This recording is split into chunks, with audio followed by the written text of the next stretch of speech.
Thanks, Chairman Grassley, for holding this hearing to look into large-scale theft of retail products that are then sold to unsuspecting consumers, often on online marketplaces.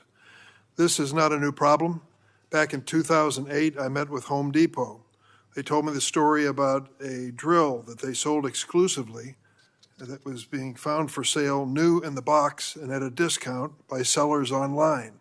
It had to have been stolen some part of the manufacturing or sales process. And it wasn't just tools.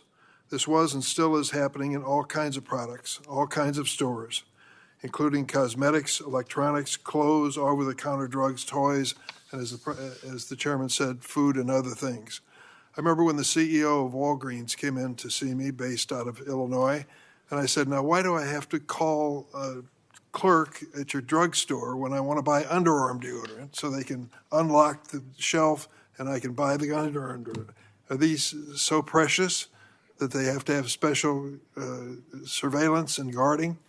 And he said, the fact of the matter is, retail theft takes these things in volume and sells them in volume.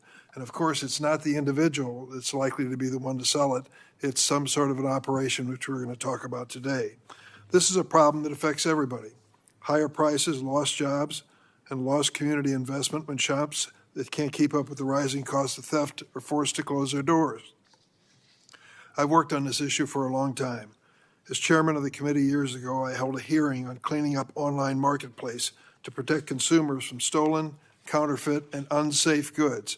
Not long after Congress passed my Informed Consumers Act, bipartisan bill I introduced with Senator Bill Cassidy, Republican of Louisiana. This law requires online marketplaces to collect, verify, and disclose information about high-volume sellers who offer new or unused consumer products for sale on the platform. Remember that Home Depot drill that I talked to you about earlier? When they found out that it was being sold online and clearly had been stolen, they contacted the online operation and said, this is a stolen product, there's no doubt about it. And the online operation said, so what? That's not our responsibility, that's somebody else's. Well, this bill, the Informed bill, changed that. The Informed Consumers Act is guided by three principles: verification, transparency, and accountability. If someone's going to sell large volume of goods online on a marketplace, they should tell the marketplace who they are. Home Depot couldn't figure out who was selling these drills. The online operation wouldn't identify their user. The sellers should be verified. Second, if a product sold online turns out to be a fake, stolen, or dangerous, consumers should be able to report it and find the seller.